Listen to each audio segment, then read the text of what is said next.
महंगा आटा, सस्ती जान, एक के बाद दूसरा बहरान, ना रोटी कपड़ा और ना कोई मकान, लाखों मायूस और करोड़ों परेशान। हालात ऐसे कि दुनिया हम पर हैरान, कर्ज के नीचे दबी है पूरी कौम की जान। खबर एक बहुत बड़ी इस रीजन की कि इंडिया और बांग्लादेश के बीच अब काफी क्लोज पार्टनरशिप नजर आ रही है, जिसमें शेख हसीना ने थैंक यू अदा किया इंडिया का और कहा, ऑफर की कि आप हमारी 2-3 पोर्ट्स के नाम लिए वो यूज कर सकते हैं। और इसमें हुआ ये कि दोनों के बीच फ्रेंडशिप पाइपलाइन यानी कि एनर्जी पाइपलाइन ऑयल के लिए जो है वो स्टार्ट हो गई है। पाकिस्तान हर चीज बेच देगा अपने जेब में पैसे डालने के लिए। तो क्या हम इतनी दूर जाकर तेल लेने के अलावा ये भी कर सकते हैं कि इसी रीजन के अंदर हमारे हमसाई अगर ऐसा करेंगे तो हम इससे भी फायदा उठा सकते हैं। हिंदुस्तान ने पूरा प्रोग्राम परसों चलाया था जिसमें उन्होंने कहा था पाकिस्तान बेच रहा है अपने एहसासे।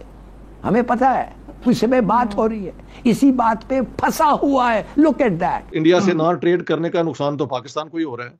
पाकिस्तान बैंकरप्ट भी हो गया है, इनको फिर अकल नहीं आती, तो what can we do? Language की वजह से बांग्लादेश हमने इस वजह से किया है, वो तो उस तारीखी तौर पे तो वो तो बताते हैं, शर्म से हमारे मुंह काले हो जाते। IMF सरतोड़ कोशिशों के बावजूद कुछ देने को तैयार नहीं है। दहशतगर्दी और महंगाई बेकाबू हो रही है। बातें हो रही हैं हमारे न्यूक्लियर एसेट्स के। सर पर आ गया है माह रमजान, पाकिस्तान से टकराएगा महंगाई का एक और तूफान। वेलकम बैक टू पुराना पाकिस्तान। खबर एक बहुत बड़ी इस रीजन की कि इंडिया और बांग्लादेश के बीच अब काफी क्लोज पार्टनरशिप नजर आ रही है, जिसमें शेख हसीना ने थैंक यू अदा किया इंडिया का और कहा, ऑफर की कि आप हमारी 2-3 पोर्ट्स के नाम लिए वो यूज कर सकते हैं। और इसमें हुआ ये कि दोनों के बीच फ्रेंडशिप पाइपलाइन यानी कि एनर्जी पाइपलाइन ऑयल के लिए जो है वो स्टार्ट हो गई है, जिसमें एक बड़ी उसकी डिटेल्स हैं कि मैनुअली इतने जो है टन जो ऑयल है वहां पे पहुंचेगा, इंडिया की तरफ से बांग्लादेश को दिया जाएगा और फिर इससे भूटान और नेपाल भी फायदा उठा सकते हैं। सर मेरा आपसे सवाल ये होगा कि हमने पाकिस्तान ने फैसला किया है कि हम रशिया से ऑयल लेंगे और हमने मुसद्दिक मलिक जो हमारे मिनिस्टर हैं वो उसकी डिटेल्स भी बता रहे थे कि ये कुछ उसके अंदर तय पाया। तो क्या हम इतनी दूर जाकर तेल लेने के अलावा ये भी कर सकते हैं कि इसी रीजन के अंदर हमारे हमसाई अगर ऐसा करेंगे तो हम इससे भी फायदा उठा सकें? क्या ऐसा मुमकिन है या नहीं? बिल्कुल मुमकिन है, बल्कि जिस रशियन वो पाइपलाइन का प्रॉब्लम तो ये है कि रशिया चाहता है कि पाकिस्तान तक नहीं बल्कि इंडिया तक वो पाइपलाइन जाए, क्योंकि बहुत बड़ी मार्केट और सबसे ज्यादा उनका रिलायबल पार्टनर जो है वो तो इंडिया ही है ना। ट्रेड वाइज अपना आर्म्स भी उनसे वो खरीदते हैं, डिप्लोमेटिकली भी रशिया ने हमेशा सपोर्ट किया इंडिया को। तो मेहल पाइपलाइन रशिया वाली इसलिए रुकी हुई है क्योंकि वो चाहते हैं कि ये पाइपलाइन सिर्फ पाकिस्तान में ना रुके बल्कि ये इंडिया तक जाए। और पाकिस्तान का जो मौक़िफ़ है वो आप भी जानती हैं कि everything is all right except anything to do with India.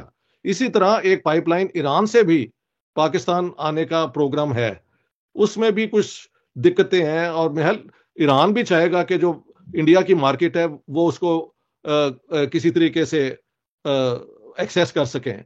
तो पाकिस्तान की ये जो है ना एक अनरियलिस्टिक और क्या कहते हैं रीजनल कोऑपरेशन के खिलाफ जो ये पॉलिसीज है ना, ये पाकिस्तान को ले बैठेंगी। और जैसे आप बता रहे हैं इंडिया और बांग्लादेश के दरमियान और फिर वो असम और इन इलाकों में वो सारा जाएगा, नेपाल तक उसकी रीच होगी। तो इलाकाई कोऑपरेशन के बगैर आने वाले वक्त में कोई गुजारा नहीं है। पाकिस्तान को कौन समझाए कि अपने इंटरेस्ट में अपनी आइडियोलॉजी को एक तरफ रखो और अकल का कोई काम करो। सो आई एम ये जो डेवलपमेंट्स है ना उसमें Pakistan is going to be the main loser, क्योंकि मेरे ख्याल से रशियंस ये नहीं करेंगे कि सिर्फ पाकिस्तान तक पाइपलाइन लाएं जब तक कि इंडिया को भी ना मिले, वरना इंडिया और रशिया की जो रिलेशंस हैं वो स्ट्रेन हो जाती हैं बहुत ज्यादा अगर वो ये करते हैं। तो पाकिस्तान की इन पॉलिसियों की मुझे तो कभी समझ नहीं आई। Why do they have such a hell bent anti India posturing? इनको क्या उसमें फायदा है सिवाय इसके कि इन्होंने 75 साल में बस इसी किस्म की सियासत की है और इनको समझ नहीं आ रही कि इससे अलग होना इनके फायदे में है। तो डॉक्टर साहब हम ये देख रहे हैं कि देखिए जो यहाँ पर हमारे ना तो बांग्लादेश से ताल्लुकात हैं ना हमारे इंडिया से अच्छे हैं, हमारे नेपाल और भूटान वहां तक हम जब पहुंचे तो अब हमने देखा कि इतना बड़ा एक शिफ्ट है कि दोनों कंट्रीज इंडिया और जो बांग्लादेश है वो करीब आ, पाकिस्तान ये सोच रहा है कि रशिया के करीब हो जाए। क्या सर ये डेट हो सकता है? बात सुने आलिया जी, रशिया के करीब पाकिस्तान कभी नहीं हो सकता at the cost of India. ये आज लिख लें और उसको छुपा लें कहीं पेपर को। I can give you in writing. अच्छा, इंडिया और रशिया की रिलेशनशिप जो है ना वो बहुत पुरानी है। जब जब इंडिया को प्रॉब्लम हुआ है तो रशिया ने उनको सपोर्ट किया इंटरनेशनल सियासत में। और अब ये यूक्रेन की जंग में भी इंडिया की पोजीशन न्यूट्रल जो भी है एंटी रशिया तो नहीं है। तो इन हालात में, और सबसे बड़ी मार्केट देखें, पाकिस्तान एक अनस्टेबल मुल्क है। यहाँ पे कोई रजीम पावर में होगी या नहीं होगी, मिलिट्री का क्या रोल होगा, ये सारी चीजें अनडिफाइंड है। तो वो सिर्फ पाकिस्तान में पाइपलाइन इतनी दूर से ला के वहां पे बंद कर दें, दैट मेक्स नो सेंस। वो तब भी करेंगे अगर ये पाइपलाइन इंडिया तक जाएगी। महंगा आटा, सस्ती जान, एक के बाद दूसरा बहरान, ना रोटी कपड़ा और ना कोई मकान, लाखों मायूस और करोड़ों परेशान। हालात ऐसे कि दुनिया हम पर हैरान, कर्ज के नीचे दबी है पूरी कौम की जान। सर पर आ गया है माह रमजान, पाकिस्तान से टकराएगा महंगाई का एक और तूफान।